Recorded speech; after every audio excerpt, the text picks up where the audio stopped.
ಕೊಲೆ ಆರೋಪಿ ನಟ ದರ್ಶನ್ ಕುರಿತು ಬಿಗ್ ಅಪ್ಡೇಟ್ಸ್ ಲಭ್ಯ ಆಗ್ತಾ ಇದೆ. ನ್ಯಾಯಾಂಗ ಬಂಧನದ ಕುರಿತ ಮೆಗಾ ಅಪ್ಡೇಟ್ ಸ್ಟೋರಿ ಅಂತಾನೆ ಹೇಳ್ಬೋದು. ದರ್ಶನ್ ಮತ್ತು ಟೀಮ್ ಜೈಲು ಪಾಲಾಗಿ ಇವತ್ತಿಗೆ ಬರೋಬ್ಬರಿ 90 ದಿನಗಳು ಆಗ್ತಾ ಬರ್ತಾ ಇದೆ. ರಾಜಾತಿಥ್ಯ ಹಿನ್ನೆಲೆ ರಾಜ್ಯದ ವಿವಿಧ ಜೈಲಿನಲ್ಲಿ ಸೆರೆವಾಸವನ್ನ ಈಗಾಗಲೇ ಅನುಭವಿಸ್ತಾ ಇದ್ದಾರೆ. 3 ಆರೋಪಿಗಳು ಪರಪ್ಪನ ಅಗ್ರಹಾರದಲ್ಲಿ ಸೆರೆವಾಸವನ್ನ ಅನುಭವಿಸ್ತಾ ಇದ್ರೆ ಇನ್ನ 30 ತುಮಕೂರು ಜೈಲಿನಲ್ಲಿ ಈಗಾಗಲೇ ಫಿಟ್ ಆಗಿದೆ.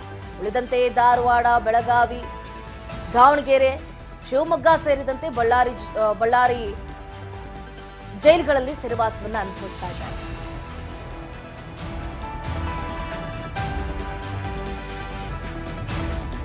ಕೊಲೆ ಆರೋಪಿ ನಟ ದರ್ಶನ್ ಕುರಿತ ಬಿಗ್ಗೆಸ್ಟ್ ಅಪ್ಡೇಟ್ ಅಂತಾನೆ ಹೇಳ್ಬೋದು.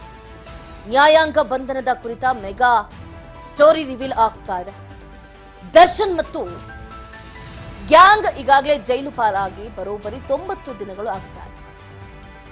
ಪರಪ್ಪನ ಅಗ್ರಹಾರದಲ್ಲಿ ರಾಜಾತಿಥ್ಯ ಸ್ವೀಕರಿಸಿದ ಹಿನ್ನೆಲೆ ಒಬ್ಬೊಬ್ಬರನ್ನ ಒಂದೊಂದು ಜೈಲಿಗೆ ಶಿಫ್ಟ್ ಮಾಡಿದ್ರು.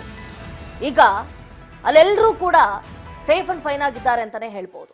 ಒಬ್ಬೊಬ್ಬರನ್ನ ಒಂದೊಂದು ಜೈಲುಗಳಿಗೆ ಕಳಿಸಿದ್ರು. ಒಂದು ಕಡೆ ಪರಪ್ಪನ ಅಗ್ರಹಾರದಲ್ಲಿ 3 ಉಳಿಸ್ಕೊಂಡ್ರೆ ಇತ್ತ ತುಮಕೂರಿನಲ್ಲಿ 3 ಉಳಿಸ್ಕೊಂಡಿದ್ದಾರೆ. ಉಳಿದಂತೆ ಇತ್ತ ಧಾರವಾಡ ಆಗಿರ್ಬೋದು, ಬೆಳಗಾವಿ ಆಗಿರ್ಬೋದು, ದಾವಣಗೆರೆ ಆಗಿರ್ಬೋದು, ಶಿವಮೊಗ್ಗ ಆಗಿರ್ಬೋದು, ಮೈಸೂರು ಸೇರಿದಂತೆ ಬಳ್ಳಾರಿ ಜೈಲಿಗೆ ಒಬ್ಬೊಬ್ಬರು ಆರೋಪಿಯನ್ನ ಅಲಾಕಿದ್ದಾರೆ. ಆದ್ರೆ ಈಗ ಅಪ್ಡೇಟ್ ಆಗ್ತಾ ಇರುವಂತಹ ಮಾಹಿತಿ ಏನಿದೆಯಲ್ಲ, ಇದು ನಿಜಕ್ಕೂ ಕೂಡ ಎಲ್ಲರನ್ನ ಒಂದು ಕ್ಷಣ ದಂಗಾಗ್ಸುತ್ತೆ. ರೇಣುಕಾಸ್ವಾಮಿ ಕೊಲೆ ಕೇಸ್ನಲ್ಲಿ ಡಿ ಗ್ಯಾಂಗ್ ಈಗಾಗಲೇ ಲಾಕ್ ಆಗಿ ಕಂಪ್ಲೀಟ್ ಆಯ್ತು 90 ಡೇಸ್. ದರ್ಶನ್ ಮತ್ತು ಟೀಮ್ ಜೈಲು ಪಾಲಾಗಿ 90 ದಿನಗಳು ಕಳೀತಾ ಇರೋದ್ರಿಂದ ಬಂಧನದ ಅವಧಿಯೂ ಕೂಡ ಅಂತ್ಯ ಆಗ್ತಾ ಇದೆ. ಕೋರ್ಟ್ನಲ್ಲಿ ಇವತ್ತು ವಿಚಾರಣೆ ನಡೆಯುತ್ತೆ. ಏನ್ ವಿಚಾರಣೆ ನಡೆಯುತ್ತೆ? ಹಾಗಾದ್ರೆ ಮುಂದಿನ ಬೆಳವಣಿಗೆಗಳು ಏನು? ಕೋರ್ಟ್ನಲ್ಲಿ ಇವತ್ತು ವಿಚಾರಣೆ ನಡೆಯುತ್ತೆ. 24ನೇ ACMM ಕೋರ್ಟ್ಗೆ ನಟ ದರ್ಶನ್ ಅಂಡ್ ಗ್ಯಾಂಗ್ ಅನ್ನ ಹಾಜರುಪಡಿಸಲಾಗಿದೆ.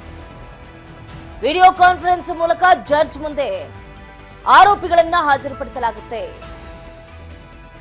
ದರ್ಶನ್ಗೆ ಟೆನ್ಷನ್ ಮೇಲೆ ಟೆನ್ಷನ್ ಸ್ಟಾರ್ಟ್ ಆಗ್ತಾ ಇದೆ. ಬಿಡುವಿಲ್ಲದ ಚಡಪಡಿಕೆಯೂ ಕೂಡ ಜೋರಾಗ್ತಾ ಇದೆ. ಜೈಲಿನ ಕಠಿಣತೆಗೆ ಹೈರಾಣಾಗ್ಬಿಟ್ಟಿದ್ದಾರೆ ದರ್ಶನ್ ಅವರು.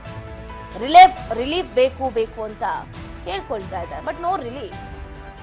ಕೋರ್ಟಲ್ಲಿ ಇವತ್ತು ಏನು ಮಹತ್ವದ ಬೆಳವಣಿಗೆ ಆಗುತ್ತೆ ಅನ್ನೋದೇ ಎಲ್ಲರ ಒಂದು ಕುತೂಹಲ. ಇವತ್ತಿಗೆ ಒಂದು ಕಡೆ ದರ್ಶನ್ ಗ್ಯಾಂಗ್ ನ್ಯಾಯಾಂಗ ಬಂಧನ ಅವಧಿ ಮುಕ್ತಾಯ ಆಗ್ತಾ ಇದೆ. ಎಲ್ಲರ ಚಿತ್ತ ಸೆಪ್ಟೆಂಬರ್ 9ರತ್ತ ಇತ್ತು. ಇವತ್ತು ಬಳ್ಳಾರಿ ಜೈಲಿನಲ್ಲಿರುವಂತಹ ನಟ Darshan and gang video conference ಮುಖಾಂತರ ಜಡ್ಜ್ ಮುಂದೆ ಅವರನ್ನ ಪ್ರೊಡ್ಯೂಸ್ ಮಾಡ್ತಾರೆ. ಈ ಪ್ರಕರಣಕ್ಕೆ ಸಂಬಂಧಪಟ್ಟಂತೆ, ಈ ಕೊಲೆ ಆರೋಪಕ್ಕೆ ಸಂಬಂಧಪಟ್ಟಂತೆ ಏನೇನೆಲ್ಲ ಮಹತ್ವದ ಬೆಳವಣಿಗೆಗಳು ಆಗುತ್ತೆ ಅನ್ನೋದೇ ಒಂದು ಕಡೆ ಕುತೂಹಲ. ಈಗಾಗಲೇ ನಟ ದರ್ಶನ್ ಊಹೆ ಮಾಡಿರಲಿಲ್ಲ ಈ ರೀತಿ ಯಾವತ್ತೂ ಕೂಡ ನನ್ನ ಜೀವನದಲ್ಲಿ ಬಿರುಗಾಳಿ ಬೀಸುತ್ತೆ ಅಂತ. ಬಟ್ ಅಂದುಕೊಂಡಿದ್ದು ಎಲ್ಲವೂ ಕೂಡ ಉಲ್ಟಾ ಆಗಿದೆ. ನಟ ದರ್ಶನ್ ಅವರು ಪಟ್ಟಣಗೆರೆ ಶೆಡ್ನಲ್ಲಿ ಹೀರೋಯಿಸಂ ತೋರ್ಸೋಕೆ ಹೋಗಿ ಈಗ ನಿಜ ಜೀವನದಲ್ಲಿ ವಿಲನ್ ಆಗಿರುವಂತಹ ಘನಘೋರ ಘಟನೆ ಅಂತಾನೆ ಹೇಳ್ಬೋದು. ಒಬ್ಬ ರೇಣುಕಾಸ್ವಾಮಿಯನ್ನ 17 ಮಂದಿ ಆರೋಪಿಗಳು ಮನಸ್ಸೋ ಇಚ್ಛೆ ಹಲ್ಲೆ ಮಾಡಿ ಆತನ ಮೇಲೆ ನರರಾಕ್ಷಸರಂತೆ ಎರಗಿ ಆತನಿಗೆ ಕೊಡಬಾರದ ಚಿತ್ರಹಿಂಸೆಗಳನ್ನ ಕೊಟ್ಟು ಒಬ್ಬೊಬ್ಬರೊಂದೊಂದು ರೀತಿಯಲ್ಲಿ ಬೆಲ್ಟು, ದೊಣ್ಣೆ, ರಾಡು, ಸಿಗರೇಟು, ಕರೆಂಟ್ ಶಾಕು, ಆ ತಲೆಯನ್ನ ಒಳ್ಳೆ ಫುಟ್ಬಾಲ್ ಆಡ್ದಂಗೆ ಆಡಿದ್ದಾರೆ. ಅಲ್ಲೇ ನಿಂತಿದ್ದಂತಹ ವಾಹನಗಳಿಗೆ ತಲೆಯನ್ನ ಜಜ್ಜಿದ್ದಾರೆ. ಮರ್ಮಾಂಗಕ್ಕೆ ಕರೆಂಟ್ ಶಾಕ್ ಕೊಟ್ಟಿದ್ದಾರೆ. ಸಿಗರೇಟ್ನಲ್ಲಿ ಮೈಕೈ ಎಲ್ಲ ಸುಟ್ಟಿದ್ದಾರೆ. ಬೆನ್ನಿಗೆ ಬೆಲ್ಟಲ್ಲಿ ಬಾರಿಸಿದ್ದಾರೆ. ದೊಣ್ಣೆಯಲ್ಲಿ ಕೈಕಾಲಿಗಳ ಮುರಿತಗೊಂಡಿದೆ.